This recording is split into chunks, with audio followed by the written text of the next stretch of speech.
अब आगे गुरुदेव भगवान हमें क्या शिक्षा दे रहे हैं, ध्यान से सुनना भाई और बहनों। बताओ, जैसे अब्राहिम सुल्तानदम के कितने ठाठ थे, राजा था, उसको उस संपत्ति जो उसके गले पड़ रही थी, उसकी जान का झाड़ बन गई थी, उसके जीवन को नष्ट कर देता वो ठाठ बाट, उससे मुश्किल से निकाला उस दलदल से। तो बच्चों थोड़ा सा हर पहलू पर ध्यान दो। कितनी बड़ी बात कह रहे हैं गुरुदेव भगवान। यह अध्यात्म है भाई और बहनों। हमने थोड़ा दिल डांटना पड़ेगा, गुरु जी के वचनों पे विश्वास करना पड़ेगा। अब्राहिम सुल्तान अधम, किस बात की कमी थी भाई? 18 लाख घोड़े, कितने हाथी, 16,000 औरतें, हीरे मोती। परमात्मा उसके खजाने की थोड़ी बहुत महिमा करते हैं ना। अरबों खरब खजाना। देवताओं का राजा इंद्र भी अब्राहिम सुल्तान के ठाट बाट को देखकर शर्मिंदा हो जाता था कि ऐसी मौज तो मेरी भी नहीं है जो बलक बुखारे के बादशाह की है।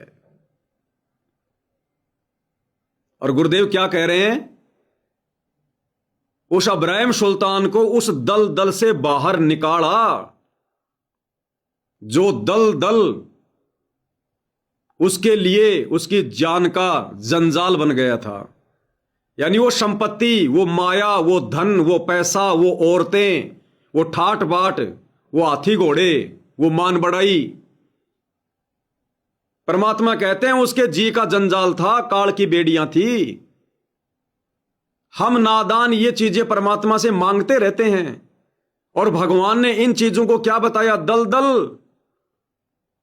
दलदल क्या होता है? ऐसी मिट्टी, ऐसी गारियां जिसमें जितने ज्यादा पैर मारोगे बाहर निकलने के बजाय अंदर ही धंसते जाओगे, उसको कहते हैं दलदल। तो इस संसार की झूठी संपत्ति, आवश्यकता से ज्यादा धन, माया किसी भी रूप में, ये दलदल है भगत के लिए, दलदल। और क्या कह रहे हैं गुरुदेव? परमात्मा ने उसको उस दलदल से बाहर निकाला। तो सोचो भाई और बहनों, आप और हम संसार की संपत्ति मांगकर, सुख मांगकर हम परमात्मा को खुश करेंगे या नाराज करेंगे? अरे भगवान मिल गया, भक्ति मिल गई, फिर भी हम लोग दलदल में धंसना चाह रहे हैं। ये भगवान मेरा बेटा नौकरी लग जाए, ये भगवान वो प्लाट मिल जाए, ये परमात्मा उस पर 2 मंजिल बन जाए, ये परमात्मा ये फैक्ट्री लग जाए। ये तो दलदल बताया परमात्मा ने, दलदल। भगवान हमें इस दलदल से बाहर निकालते हैं। हम दलदल में फंसना चाहते हैं। हमारी बुद्धि कितना काम कर रही है अब। और क्या कह रहे हैं गुरुदेव? फिर परमात्मा ने उस अपनी प्यारी आत्मा को, अब्राहिम सुल्तान को, दलदल से बाहर निकाला, उसको संपत्ति विहीन किया, उसको श्री विहीन किया, राज विहीन किया। और आप और हमारे ऊपर कैसी रजा हुई? विचार करो भाई और बहनों। अब्राहिम सुल्तान को तो परमात्मा ने भक्ति पर लगाने के लिए दलदल से बाहर निकाला, और उस दलदल से बाहर निकालने में परमात्मा को कितना प्रयत्न करना पड़ा, कैसी कैसी लीलाएं दिखानी पड़ी उस दलदल से बाहर करने के लिए। अरे आप और हम कलयुग की बिचली पीढ़ी के भगत भाई बहन तो अब्राहिम सुल्तान से भी कई गुना उत्तम और श्रेष्ठ आत्मा। अब्राहिम को तो परमात्मा ने दलदल से बाहर निकालना पड़ा भक्ति के लिए। आप और हमें परमात्मा ने ऐसे घर में जन्म दिया, हमें संपत्ति विहीन बनाकर जन्म दिया। हमें परमात्मा ने दलदल में फांसा ही नहीं। अब्राहिम को तो दलदल से बाहर निकालना पड़ा, संपत्ति विहीन उसको करना पड़ा। आप और हमें परमात्मा ने ऐसे घरों में जन्म दिया, संपत्ति विहीन बनाकर। हमें परमात्मा ने पहले ही दलदल से बाहर निकाल रखा है। तो सर्वश्रेष्ठ आत्मा कौन? अब्राहिम सुल्तान या आप और हम?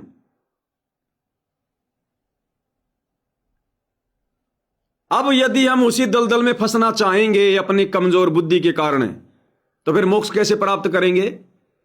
हम रोजाना तो भगवान से संध्या आरती के बाद एक शब्द गा कर ये विनती कर रहे हैं, अष्ट सिद्धि और नौ निधि बैकुंठ का वासा हो, सो मैं तुमसे न मांगता सब थोथरी आशा हो। सुख संपत्ति परिवार धन और सुंदर नारी हो, सपने में इच्छा नहीं करूं गुरु आण तुम्हारी हो। शब्द तो ये गा रहे हैं और उल्टा दलदल में फंसने के लिए भगवान से डिमांड भी कर रहे हैं, भगवान से मांग भी रहे हैं। अरे मांगना क्या चाहिए वो भी तो गुरु जी ने बता दिया। भक्ति दान मोहे दीजियो देवन के देवा हो, जन्म पाया भूलू नहीं करहूं पद सेवा हो। केवल भक्ति, और जिसने भगवान से भक्ति मांग ली परमात्मा फिर उस पर इतना प्रसन्न हो जाता है, इतना प्रसन्न हो जाता है। क्योंकि भगवान से भक्ति कौन मांगेगा? जिसको ज्ञान होगा। भगवान से संपत्ति के बजाय भक्ति वही मांगेगा जिसको ज्ञान होगा। यानी कभी भी उसके मन में ये इच्छा भी नहीं आएगी कि मेरे पास धन हो, बड़ी कोठी हो, बड़ी कार हो, मैं पैसे वाला हूं। उसके कभी सौपन में भी नहीं आएगी। जिसको ज्ञान हो जाएगा वही आदमी अपने भगवान से, अपने गुरु से भक्ति धन मांग सकता है। और ऐसी आत्मा को क्या परमात्मा फिर किसी चीज के भरोसे रहने देंगे? जब भी उसे किसी भी चीज की आवश्यकता होगी जो जायज होगी, परमात्मा सो यत्न करके अपने भगत के सामने लाके खड़ा कर देगा। मांगने से पहले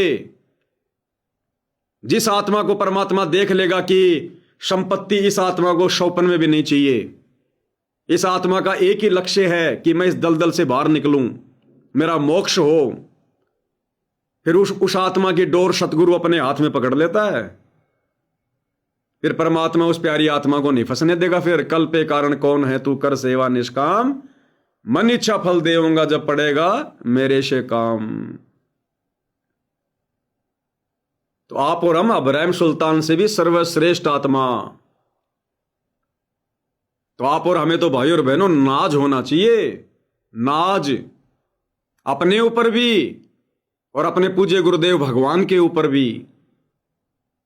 अगर हमने थोड़ी सी मेहनत कर ली, थोड़ा सा दिल डांट लिया, धैर्य बना के रखा, टारगेट केवल मोक्ष रखा, ये हमारा अंतिम जन्म होगा। अंतिम जन्म क्या कह रहे हैं मालिक? बताओ, जैसे अब्राहिम सुल्तानदम के कितने ठाट थे, राजा था, उसको उस संपत्ति जो उसके गले पड़ रही थी, उसकी जान का झाड़ बन गई थी, उसके जीवन को नष्ट कर देता वो ठाठ बाट, उससे मुश्किल से निकाला उस दलदल से।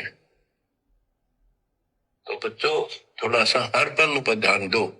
हर पहलू पे ध्यान देना होगा, हर पहलू पे सुनो आगे।